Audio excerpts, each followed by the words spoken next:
This is the Son of the Law podcast.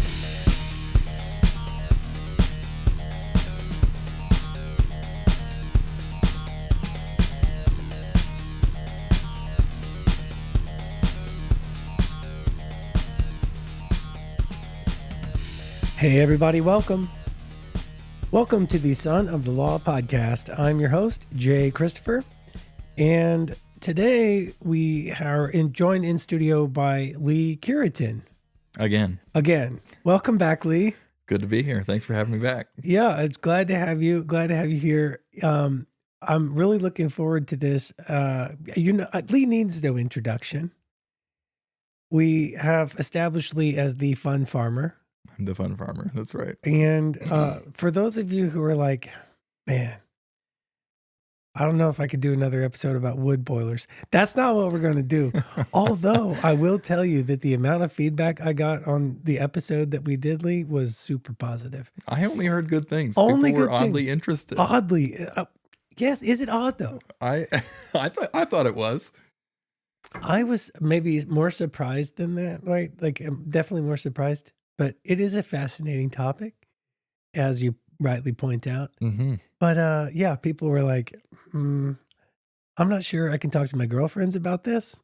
So, maybe we could switch up some topics next time. I'm like, okay, yeah, cool. I got you, Michelle. I got you. I've got enough topic. I mean, I've got enough to talk about wood boilers. We could do another episode right now. I'm ready.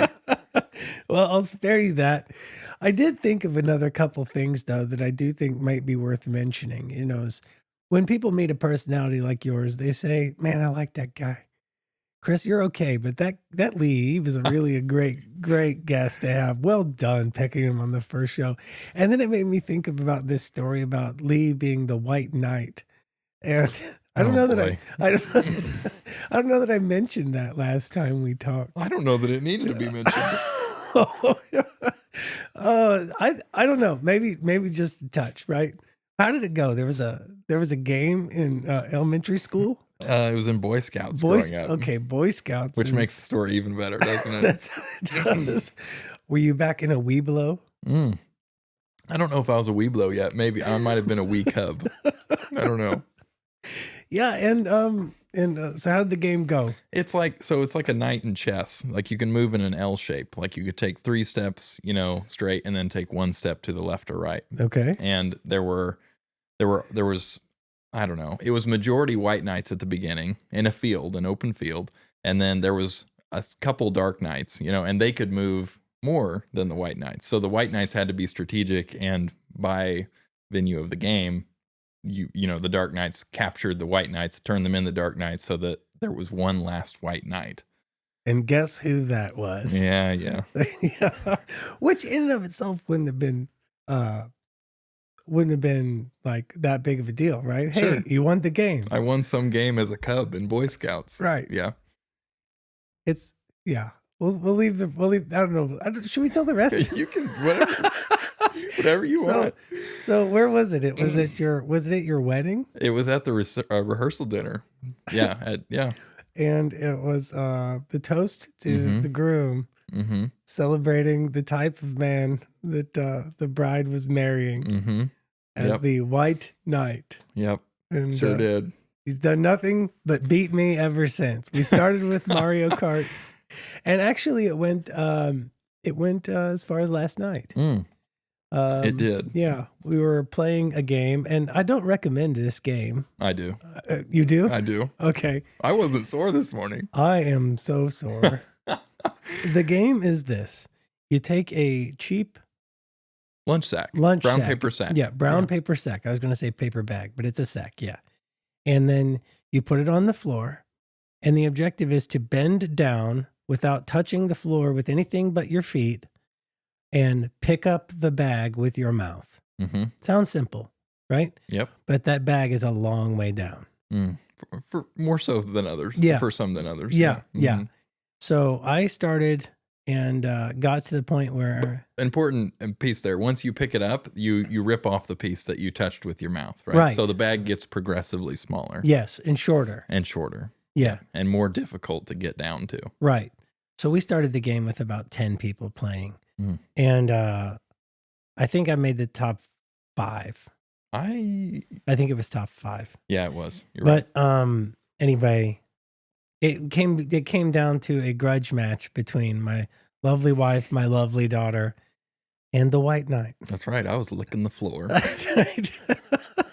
And if you think this game sounds easy, you should try it. Just try putting something on the floor and picking it up with your mouth and see if you Try to put your face to the floor without touching anything but your feet to the floor. That's actually, just try to just tip your nose on the floor and pick it up. Mm-hmm.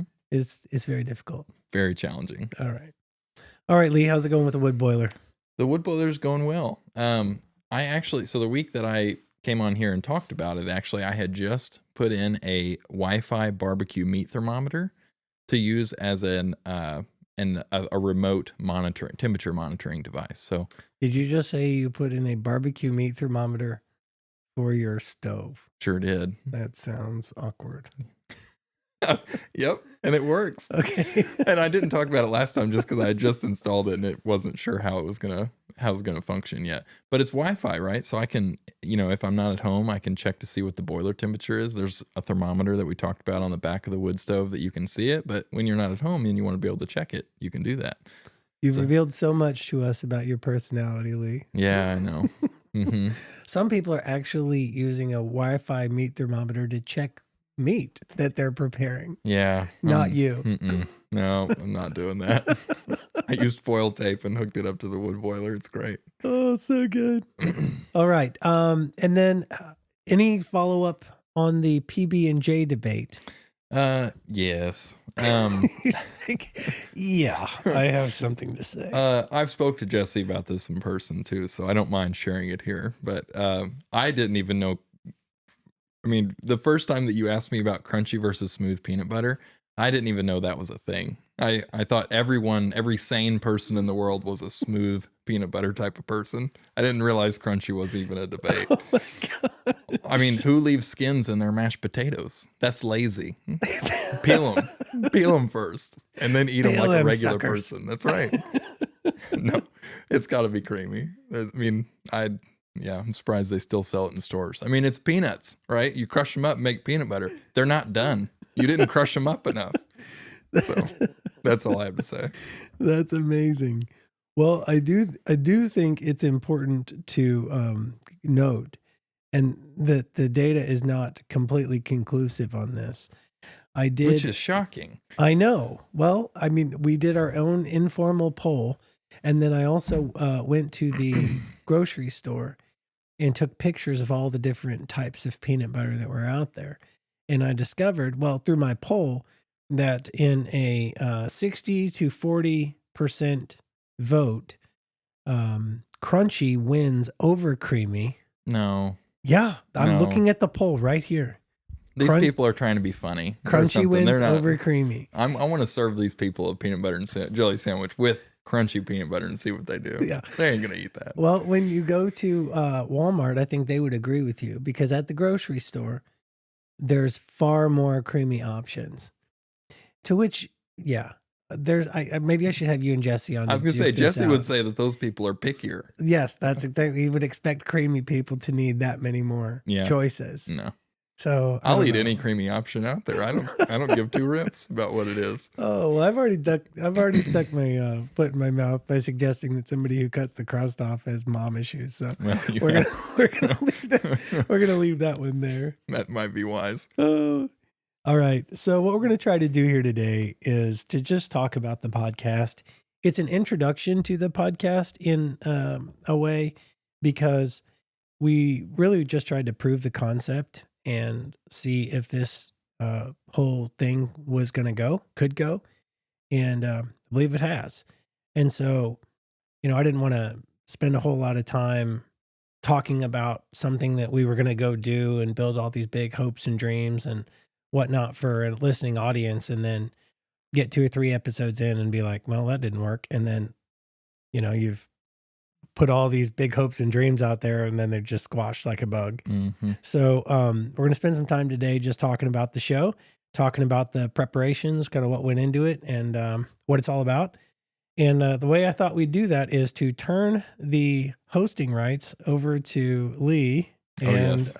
then we will do sort of a reverse interview, if you will. Absolutely. I'm also going to, we're sitting down here in the studio, and I'm going to need the soundboard and the mute button. I want full control, I think. This mute, yeah, that's this right. mute button. Yeah, that's right. So I figured we'd kind of start off with the same format as what Jay Christopher has used in the past. So we'll start off with some humorous questions just to kind of get us out the gate here, just to get to know him a little Sounds bit better. great. You gotta. That's the thing. You gotta know the type of person that you're working with. Fortunately, I've known you for a while. That's true. That's true. All right. Starting off, is it better to be rich and miserable or poor and happy? Poor and happy. I would rather have a hot dog with somebody that I love than a 5-star meal with somebody that I don't see eye to eye with or whatnot. I would not say hate, but so I don't hate anybody, but you know what I'm saying. Yeah. Yeah. Word.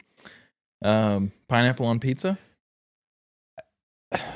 I'm a pro pineapple on pizza person, but I would suggest that it is a culinary masterpiece in the sense that if you appreciate sweet and salty and savory and spicy, right? The different flavor profiles of foods, pineapple is an invaluable sweet addition to anything.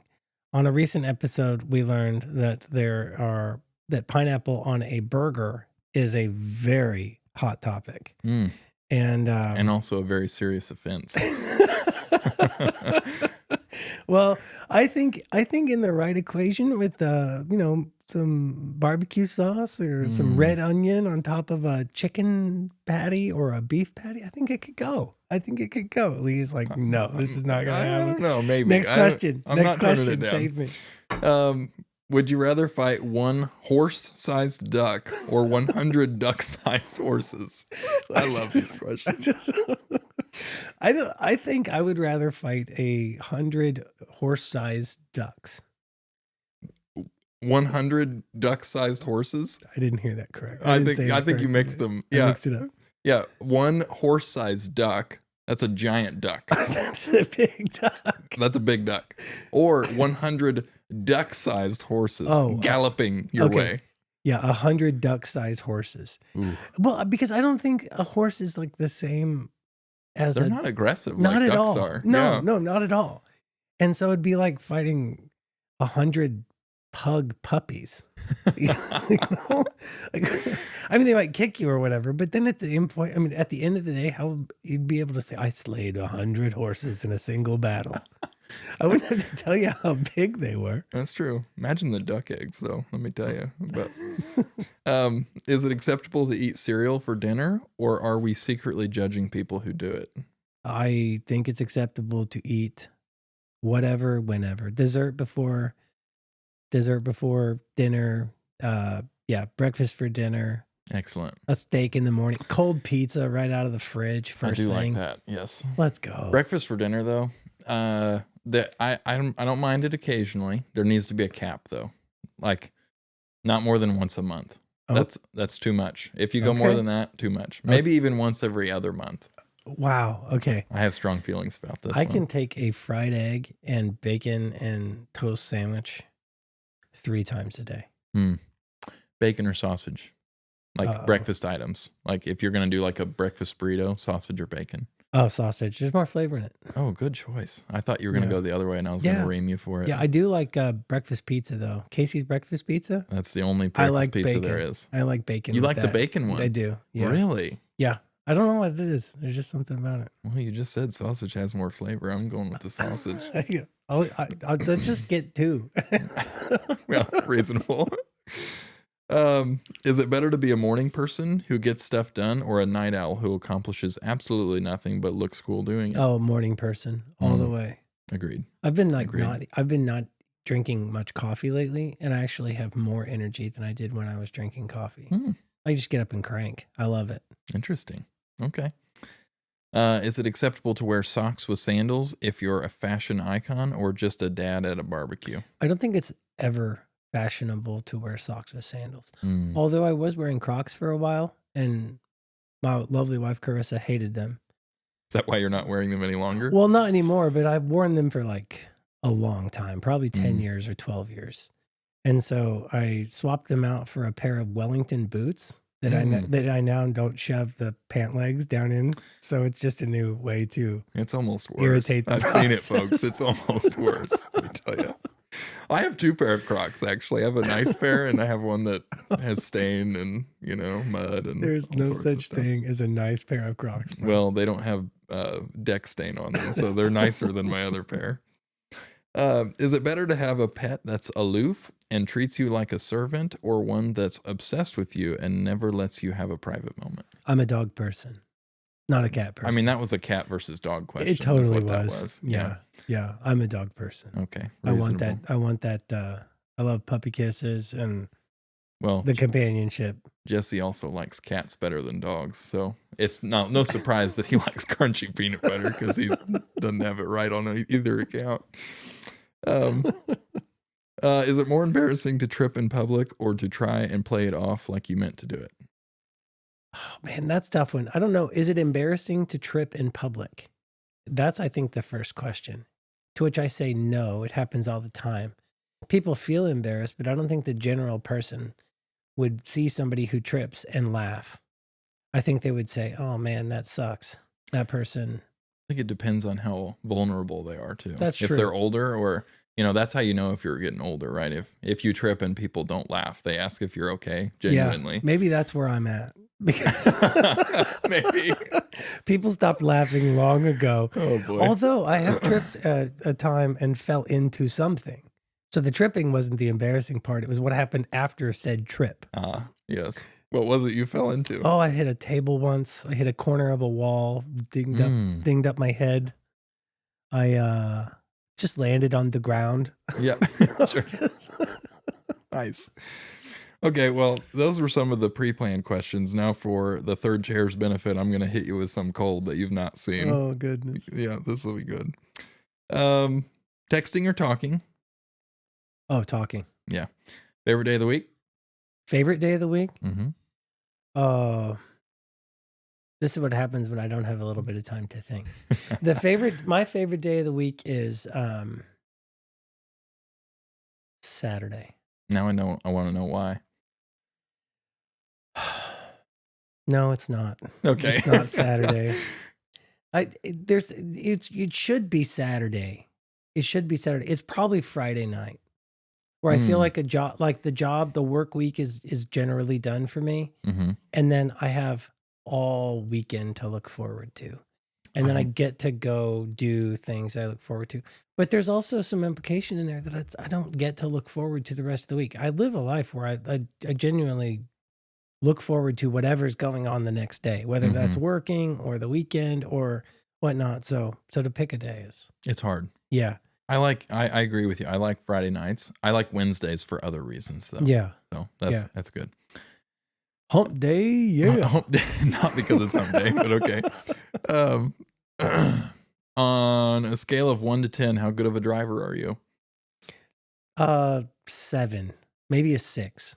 Really? Yeah. Okay. Yeah. I'm a cow watcher. I will drive. I will drive and I will look at cows and I will look at everything else. I hit the rumble strip. But I drive on the shoulder sometimes. I have found that I'm a better driver when I don't have other people with me. I don't know what that says about the people that I have with me generally. Yeah. But I'm not distracted by talking. That's true. Mm-hmm. But I just grew up looking at stuff and I love looking at stuff. So there's always a car or a motorcycle driving by or a cow.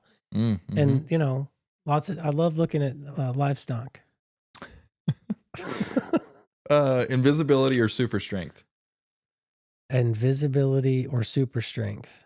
I'm going to go with invisibility because I can gain mechanical advantage with other tools. It's very difficult for anyone to hide. Invisibility, says the man that is starting a podcast. I think that's going to come up later. It might. It might.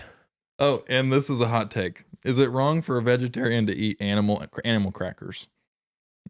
Oh, it should be.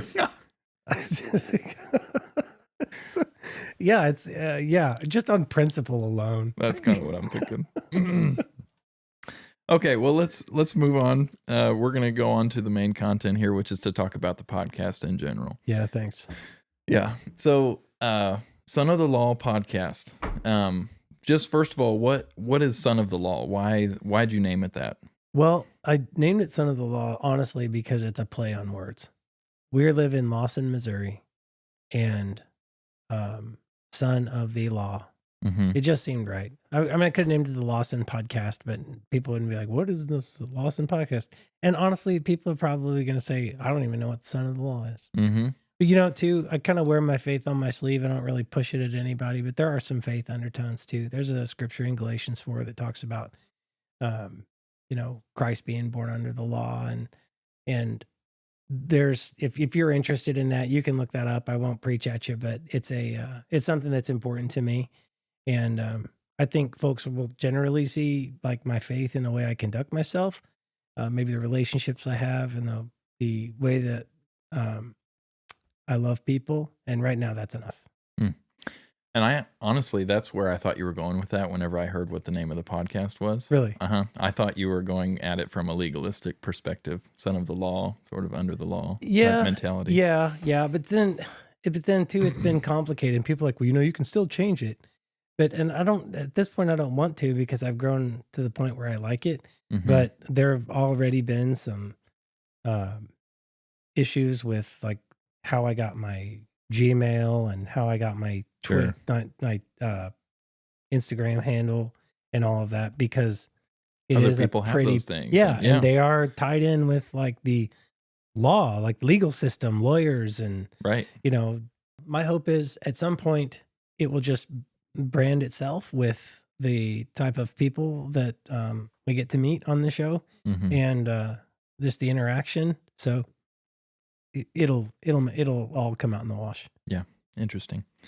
I did, however, jump ahead a little bit. I think it's reasonable to talk about successes of the podcast already and take it away. Yeah, thanks. I wanted to just maybe celebrate a little bit here with Third Chair and others. Most podcasts that are out there, they don't uh, eclipse 3 episodes, Mm-hmm. and we've done that.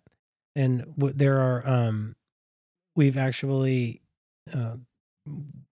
by the time this is aired, we'll have aired 4 episodes, and then I've already got about 8 more in the process, and a couple of those already recorded. That's So, fantastic. yeah, I'm feeling really great about our progress there.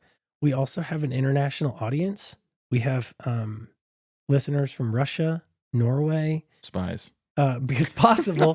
That was one of my first thoughts. Was a Russian one, but you never know. So if you're from Russia and Norway and you're not, or Norway and you're not a spy, I would really appreciate it if you drop me a note on son of the law podcast at gmail.com and we'll talk a little bit. Fascinating. I'm also I've got some really great feedback from family and friends, and we've proved the concept now. I'm really looking forward to kind of phase 2. Let's see what this is all about. But too, like within the whole realm of the podcast space, some of the feedback I got initially was, well, that's pretty saturated market. There's a Mhm. lot of podcasts out there. Are you sure you want to do that? I don't know. I think we'll get into that in a little bit, but there's over 4 million active podcasts out there right now. And the average number of episodes per podcast out there is 3. Mm. And so if you have more than 10 episodes, you're already in a very high tier of success when it comes to the podcast space. And then, And honestly, 4 million active podcasts. yeah, There's 8 billion people in the world now. I think we might have just crested that. yeah, That's a lot let's of say people. approximately, because I've been bitten on that a couple of times Sure. already. Sure. Well, I don't care. Yeah. I'm the fun farmer. I don't give 2 rips about it. But like, that's 4 million sounds like a lot, but that's not compared to, 8 billion people or whatever. That's a lot. I appreciate that and agree. And I do think that there is a lot of space for it. Mm-hmm. And competing for people's interest is, I think, going to be a challenging too. Because while there may just be 4 million podcasts in the grand scheme of that, that's not also considering Instagram and Sure. other social media YouTube and all. competitions, yeah, and whatnot theirs too. So kind of know the lane we're in, but just happy to. There's also within that, only 32% of those podcasts have published more than 10 episodes. I think I kind of alluded to that earlier, but Mhm. that's the actual statistic. And then when it comes to like podcast popularity, I got to thank the Son of the Law audience, because if you download more than 30 downloads in one episode, you're already in the top 50%. If you download more than 115 downloads, you're already in the top 25%. And more than 470, the podcast is already in the top 10%. So right now, after 3 episodes deep, we're already in the top, between the top 25 and top 10% of all podcasts in the history of ever. Just moving on, just to hear about the podcast, and kind of what inspired you to start it. Why? Yeah, thank you. Honestly, it's really very simple. I have some amazing friends with really incredible stories. I mean, with just your story was awesome, and Jesse and Deanna, incredible people. We've talked with Becky about her traveling. Mm-hmm. I talked with another gentleman who will probably air sometime in February about how he was involved in a major international conflict. And you get to know these people just by talking with them in the places that you go. And I'm like, we gotta find a way to amplify Mm-hmm. the voice of these people. And that's where the podcast came up. Excellent. What would you say is the mission of the podcast in just a few sentences? Yeah, and it's just an extension of that last comment. I mean, I want this podcast to be a space and a place where the people of small town America can celebrate the lifestyle and the community and the way we live and the type of people who live here. So Lawson is one small town in the middle of the Middle West, but it's a representation of every other small town across the rest of the country just by how we live, some of the values we have, the company we keep, the regular 9-to-5ers working hard to make it. And we've got some great stories and some awesome perspective, and I just want to get that out there. Yeah. I think that lends well to this next question, which is what gap or need did you see in the podcasting space that lends well to that? Yeah, and I got to be honest, like when it comes to the podcasting space, I'm not sure. I know I've listened to podcasts. I wouldn't call myself, an awesome listener by any stretch, before getting into this whole thing, but I'd never heard anything like what we're trying to do here. But I do know, then I kind of shared this in the bonus episode with Jenna, Olivia, and Mariana. Of the nation's 328.2 million people, an estimated about 63% live in an incorporated place as of July 1st, 2019. So we're talking 2020 census. About 76% of those almost 20,000 incorporated places had fewer than 5,000 people. And over 42% had about 500 people. So the majority of the population of the United States of America looks just like Lawson, Missouri. Mm. And there is confidence in that. There's a reason people think about small town America as the, heartland. It's way more than just who's populating the big cities. There's a lot more going on here. And there's a voice here that I think is underrepresented. And again, I just want to be a part of amplifying it. Mm-hmm. Underrated, I think, is underweight. I think that's a great way to say that. How did you define your target audience when you first started? Well, honestly, we're still doing that. I feel like in the first few episodes here, we're just working with Lawson folks, and we're communicating and connecting with Lawson people, and we're proving that concept. Mm-hmm. My friends have been amazing. The online environment at with social media has been incredibly supportive. So I mean, that's pretty much it. Hmm. So you've talked about the reason, you've talked about the target audience. What do you want this target audience to take away from these episodes? Yeah, I'd like them to be inspired. That's probably be the number one. There's joy. Obviously, I love to do a lot of laughing, the sense of community, new perspective, and then just some curiosity about your neighbor. Some of us will never have the opportunity to interview a big name athlete or actor or whatnot. And we tend to, I think, over identify with those people on mainstream media and those and content creation or whatever. Hmm. Here, through this podcast, you'll see example after example after example of people who live right here in your small town Hmm. with awesome and amazing stories. And you can just go get those stories for yourself right next to you at Hmm. your place of work or place of worship or, you know, in the community with which you live, right? Your next door neighbor. That's So, excellent. yeah. And like you said, what people are relating to now on social media is maybe actors or figures of media who are not relatable, but it appears so based on what's being shown, right? Well, yeah, and they're relatable people. I mean, they're humans just like us too. And I mean, the best and most, well liked are the ones who actually have the ability to kind of shed their fame and stardom for the sense of being relatable and likable. Interact as a normal human being. Yeah, Sure.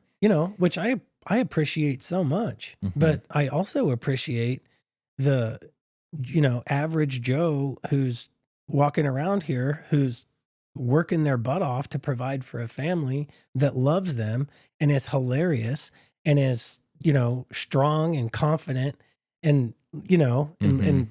doing so much good for their community and their family and their friends. And, that we just can't overlook that. Sure.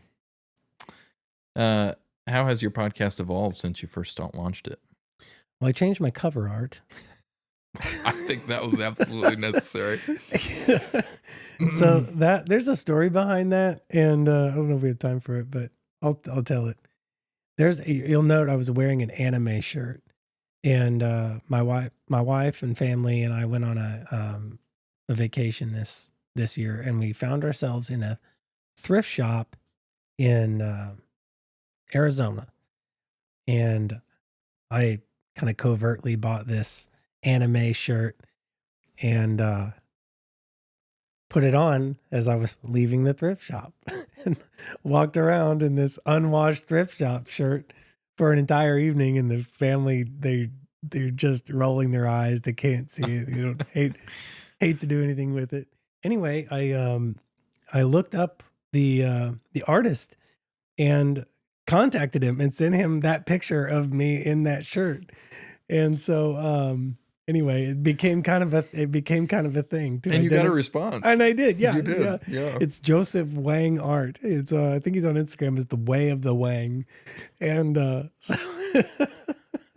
so anyway, Oh, that was so when I was trying to set all this stuff up. Like I said, I've never done this before, but I think it's interesting, and so I just went through, and I don't take a whole lot of selfies anyway. So I'm like, well, that's the only selfie I got, so I'll just use it.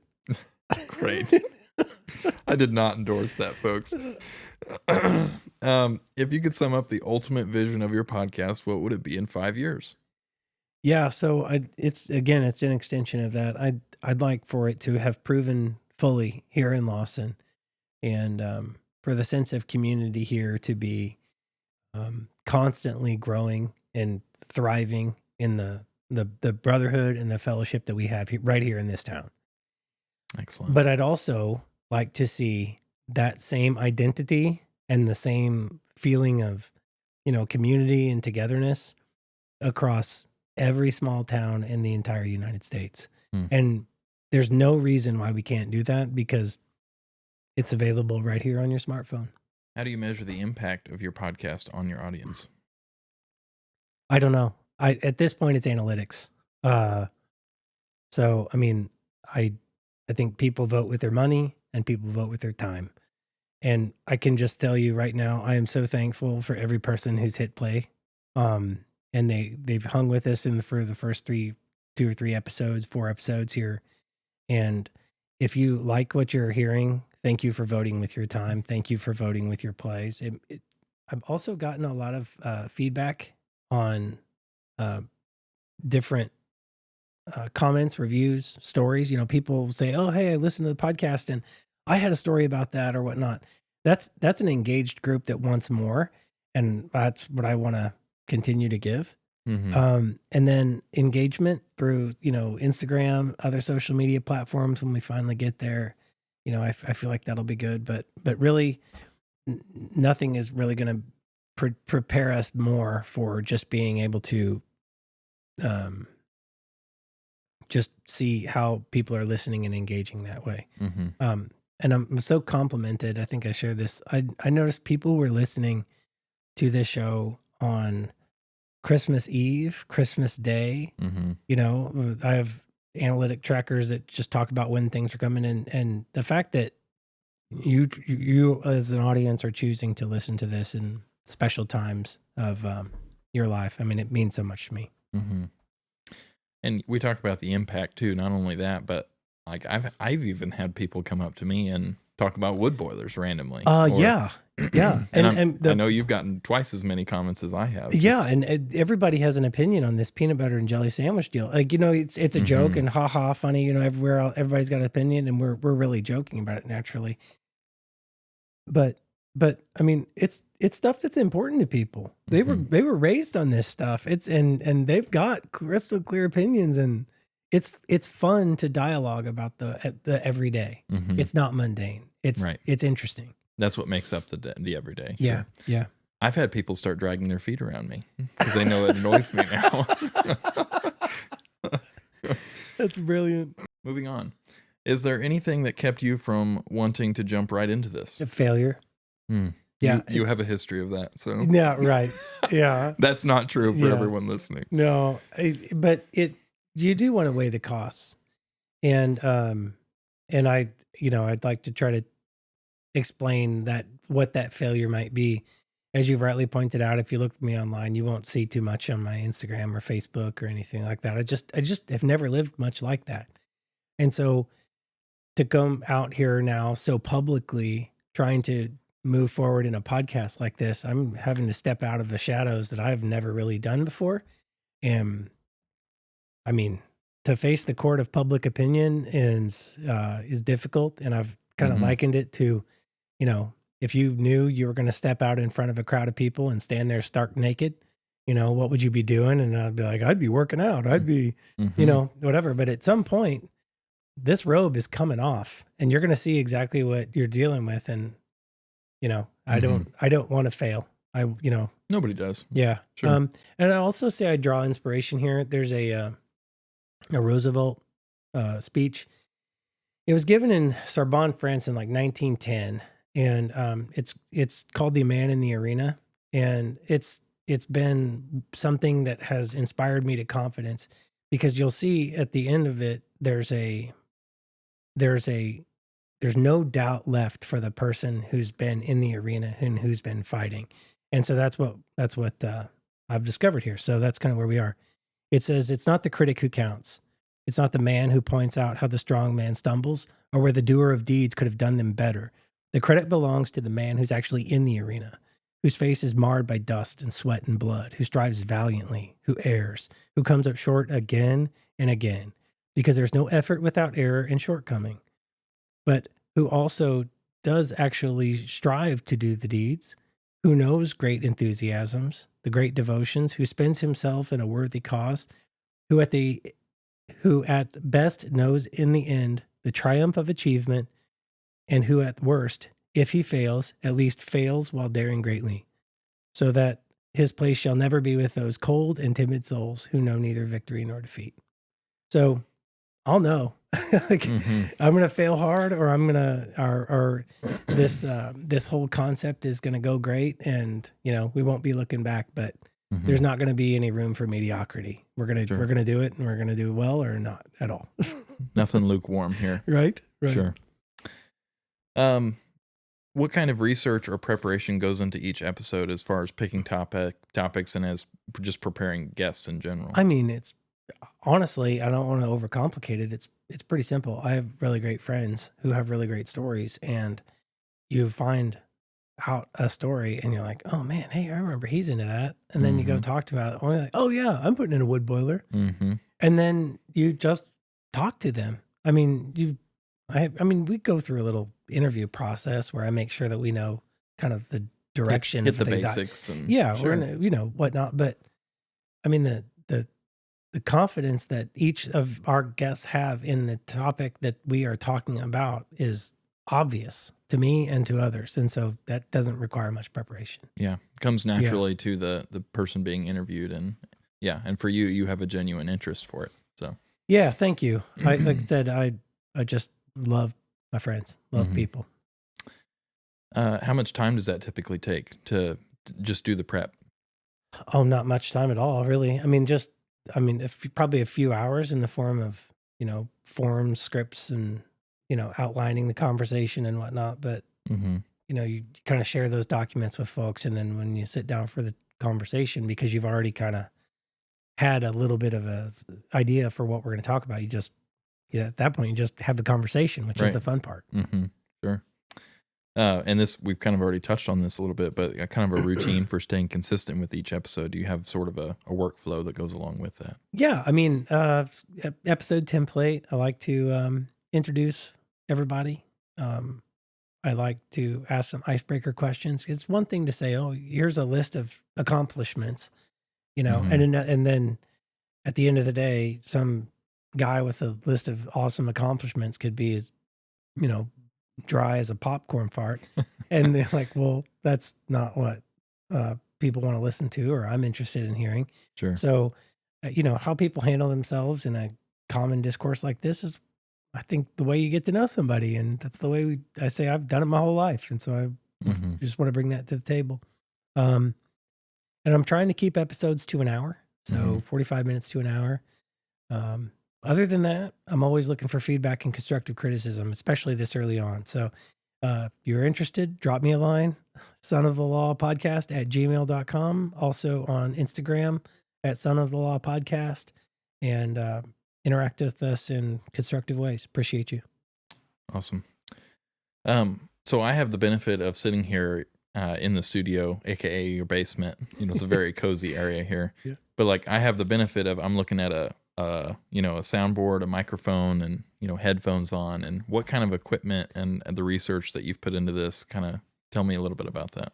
Yeah, I mean, a lot of that's out there. I obviously you need a computer, headphones, microphones. Audio quality is exceptionally important. Just I think 30% of all of these podcasts have any video qualities, and then those that fail hard generally have some significant audio issues.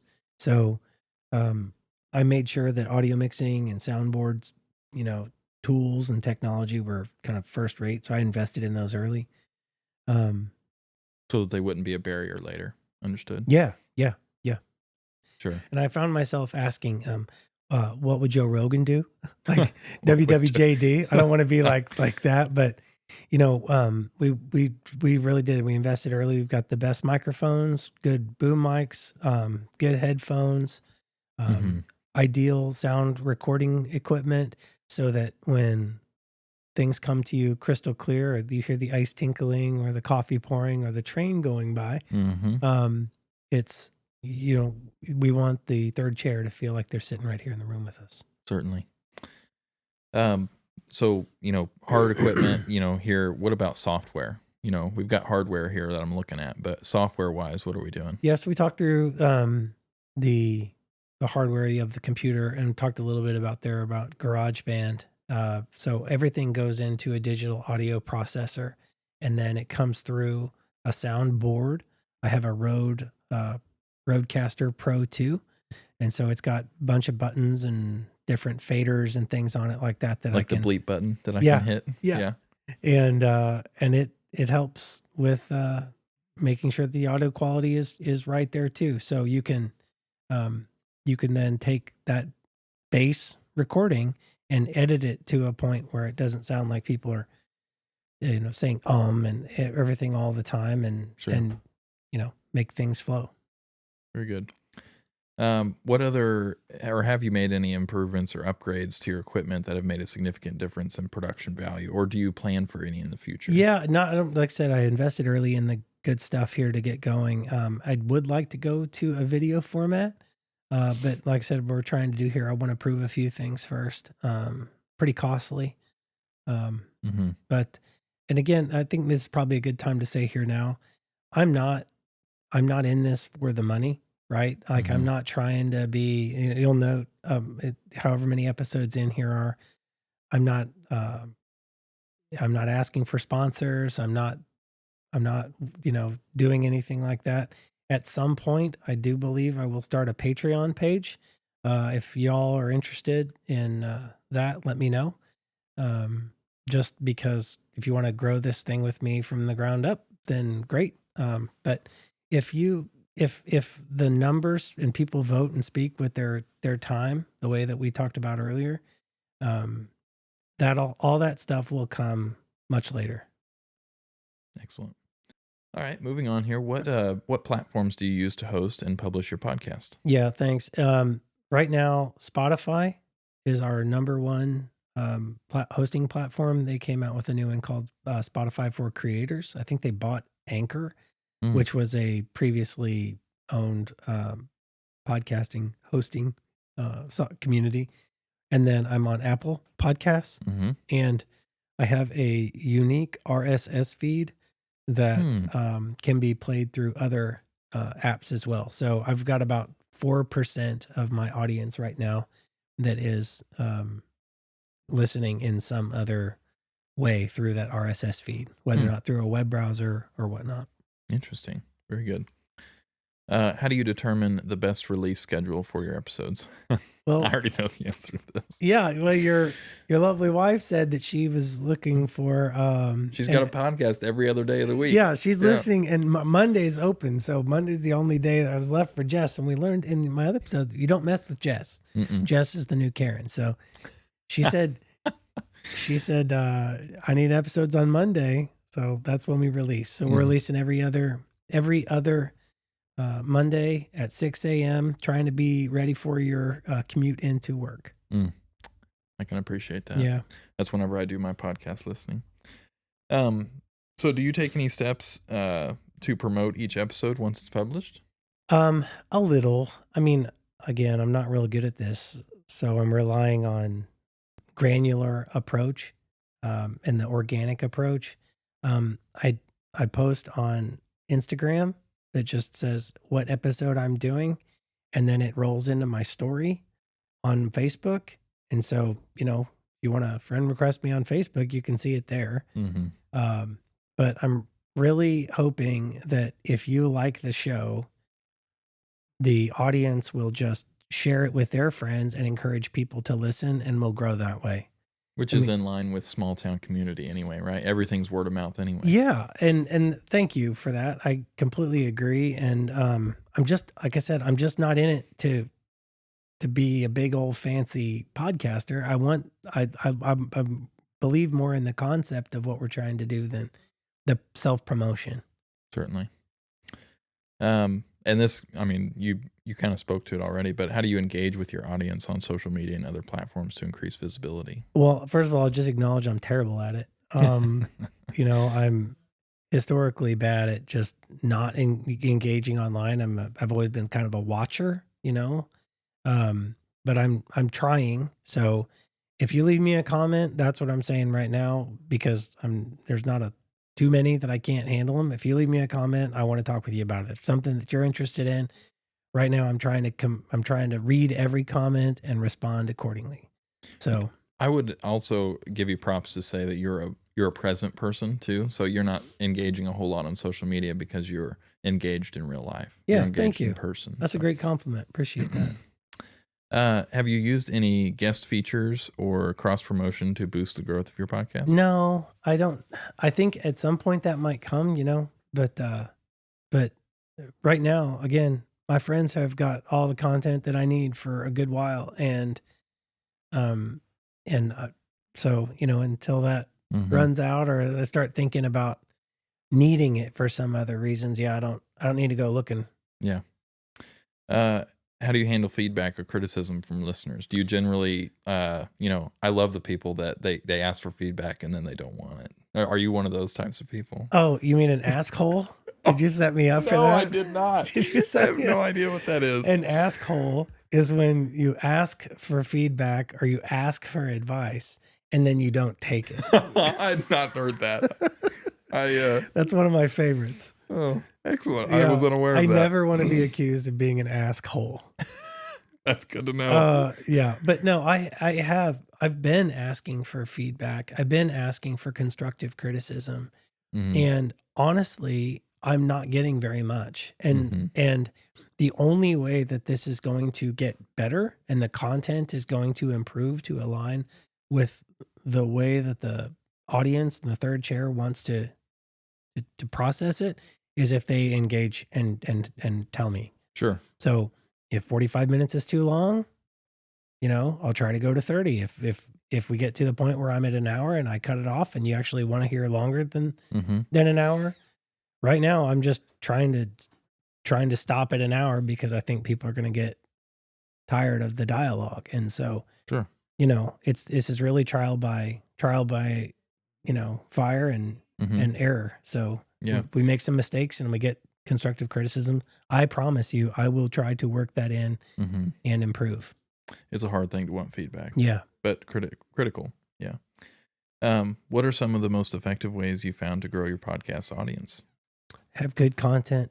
Hmm. You're right. And good topics, and engaging people, I mean, that's not, I'm not trying to go gangbusters here. I'm too inexperienced and too, I'm not ready for that sort of growth to just grow overnight. I Hmm. think I don't want this to be 15 minutes of fame and Sure. just I have no aspirations of becoming a big social media influencer or anything like that. Not looking at the sun. I just want to have great content Be sustainable. and sustainable. And when people see what we're offering, I think they'll want to stick around. What advice would you give to someone who is about to start their own first podcast? Oh man, it's I would say just it's as cheesy as it sounds. Follow your dreams. I don't. I would never say don't do it Hmm. because of the man in the arena. Because if you don't do it, you're gonna wonder what if, Hmm. and rather than looking back and wondering what if, it's put up or shut up. Do it or quit talking about it. Hmm. And I just really like to see people make that step. Very good. Yeah. Yeah. Uh, would you do it again? Yeah. Yeah. I mean, it's been it's been a ride so far, and I'm finding just it's been a great avenue to get to know new people. Hmm. People that I've never met before have said, "Oh, hey, I'm listening. I have two people in Russia and Norway that I'd like to meet now." And I have so many people saying, "Hey, have you considered doing an episode on this? Hey, have you considered doing an episode on marriage? Hey, have you considered doing an episode on Mm. abortion or some of these really hotly contested political topics that are out there?" And I don't know if I'm ready for that, but those are some requests that people Hmm. that I want. And yeah, as long as people are telling me who I need to interview next and asking me about, where we think we need to go, I'm going to interpret that as deeply interested, and we're going to keep marching down the road. Yeah. One other question to kind of wrap us up here, and I'll hand the host reins back over to Yeah, you. thank you. If you could travel back in time, what time period would you go to? Oh, if I could travel back in time, what time period would I go to? I would want to meet my wife in an Outlander like way. Okay. Yeah. Just when she watches that show and she's like talks about the moors of Scotland and like the, I don't know, 1500s. Mm-hmm. It's like A simpler time. Yeah, it's a simpler time and whatnot. So I would just say that Churn butter. Yeah. Have goats. probably Be a that. fun farmer. Yeah. Yeah. Have a castle. Yeah, sure. Be a knight. Mm-hmm. You know. A white knight. Oh gosh, there we go. There we go. All right, everyone. I hope you found that interesting. I thought that this might be a fun way to talk about the show and communicate, what we're trying to do here. Hope you found that interesting. And, again, always looking forward to feedback and more information. I'd like to thank my guest and guest host, Sure. Lee Cureton, for joining us once again. I always appreciate your wit and your companionship. You're a good dude. Happy to be here. Thanks You for having betcha. me on. All right, everyone. This has been the Son of the Law podcast. Hope you have a great day. See you, folks.